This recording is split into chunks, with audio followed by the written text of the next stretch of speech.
Phishing ലൈഫിൻ്റെ പുതിയൊരു വീഡിയോയിലേക്ക് എല്ലാവർക്കും സ്വാഗതം. ഞാൻ വിഷ്ണു. അപ്പോൾ നമുക്കിന്നൊരു ഫിഷിങ്ങിന് പോകാനുള്ള നേരമായിട്ടുണ്ട്. എന്താ വെച്ചാൽ നമ്മൾ ഫ്രണ്ട് വിളിച്ചിട്ടുണ്ടായിരുന്നു കുറച്ച് സമയം മുമ്പ്. അവൻ പറയുന്നത് വെച്ചാൽ ബീച്ചിൽ ഒരുപാട് മീനിൻ്റെ കൂട്ടുണ്ട്, നമുക്ക് പെട്ടെന്ന് വന്നാൽ നമുക്ക് ഒരുപാട് മീൻ കിട്ടുമെന്ന് പറയുന്നത്. അപ്പോൾ എന്തായാലും നമുക്ക് വലൊക്കെ എടുത്തിട്ടൊന്ന് പോയി നോക്കാം. കിട്ടുകയാണെങ്കിൽ നമുക്ക് വീഡിയോ എല്ലാവരും ഒന്ന് കാണിക്കുന്നതാണ്. ഓക്കെ, ഏത് സ്ഥലം എന്നൊക്കെ ഞാൻ പോകുന്ന വഴിക്കൊക്കെ പറഞ്ഞുതരാം. അപ്പോൾ ഫിഷിംഗ് ലൈഫിലേക്ക് എല്ലാവർക്കും സ്വാഗതം.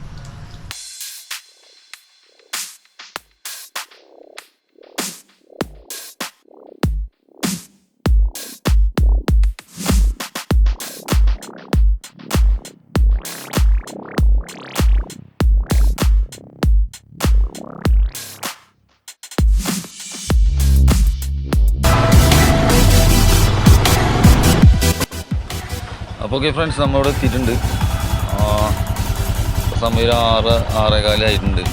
നമ്മളിപ്പോൾ നിൽക്കുന്നത് തൃശ്ശൂർ ജില്ലയിലെ നാട്യ ബീച്ചിലാണ് കേട്ടോ. ഓ ഫ്രണ്ട്സ്, അപ്പോൾ നമുക്ക് അപ്പുറത്ത് എത്തിയിട്ടുണ്ട്. അപ്പോൾ മീനിൻ്റെ കൂട്ടമുണ്ട് അവിടെ. കുറച്ച് ആൾക്കാരൊക്കെ ഉണ്ട്, കുറേ ആൾക്കാർ അപ്പുറത്ത് ഇരിക്കുന്നുണ്ട്. അപ്പോൾ നമ്മൾ എന്തായാലും ഒരു വല വീശി കഴിഞ്ഞപ്പോൾ ആൾക്കാർ കൂടും. ബാക്കി നമുക്ക് വീശിയിട്ട് കാണാം. ഓക്കെ,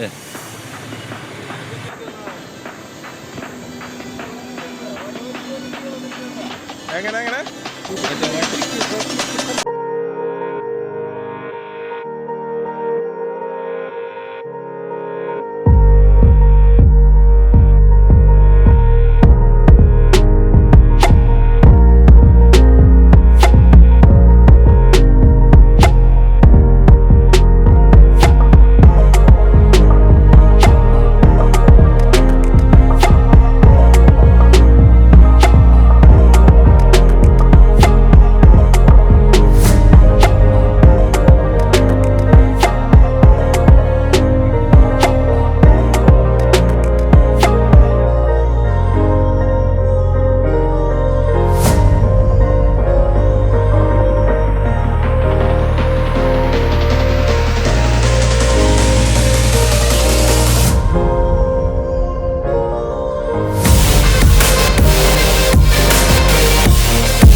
ഫ്രണ്ട്സ്, നമ്മൾ ഒരു വല വീശിയിട്ടുണ്ട്.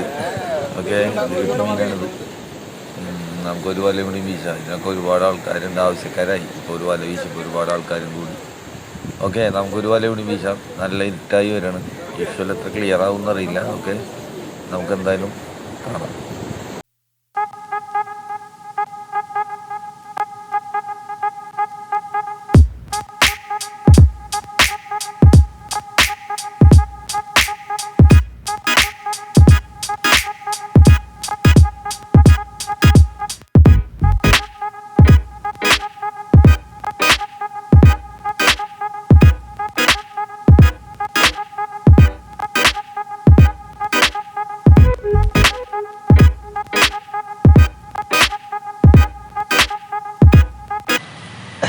വെളിച്ചങ്ങളൊക്കെ കുറവാണ്. അപ്പോൾ നമ്മൾ അതുകൊണ്ട് വീഡിയോസൊന്നും വലിയ ക്ലിയർ ഇല്ല.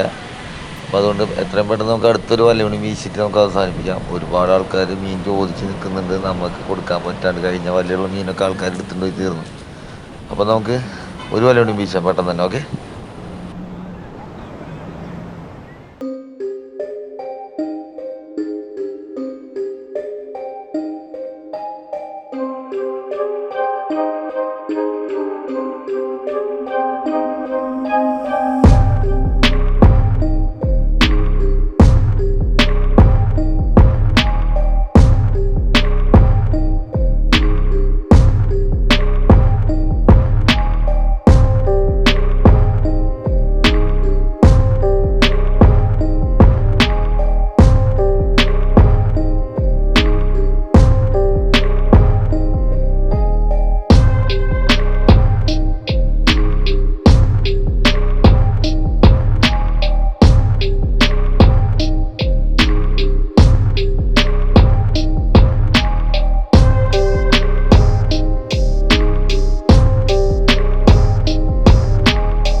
അപ്പോൾ ഫ്രണ്ട്സ്, നമ്മൾ ഇന്നത്തെ വീഡിയോ ഇവിടെ വെച്ച് അവസാനിപ്പിക്കുകയാണ്. അപ്പോൾ എല്ലാവർക്കും മീനൊക്കെ കിട്ടി, നേരം വൈകി, ഇരുട്ടായി തുടങ്ങി, എല്ലാവരും പോയി തുടങ്ങി. അപ്പോൾ നമുക്ക് ഇന്നത്തെ വീഡിയോ ഇവിടെ വെച്ച് അവസാനിപ്പിക്കാറായി. അപ്പോൾ പുതിയ പുതിയ വീഡിയോ ഒക്കെ നമ്മളെ ചാനലും സബ്സ്ക്രൈബ് ചെയ്യുക. വീഡിയോ ഇഷ്ടപ്പെട്ട എല്ലാവരും ഒന്ന് ലൈക്ക് ചെയ്യുക. ഓക്കെ, അപ്പോൾ വീണ്ടും ഒരു വീഡിയോ ആയിട്ട് കാണാം. അതുവരേക്കും എല്ലാവർക്കും നന്ദി, നമസ്കാരം.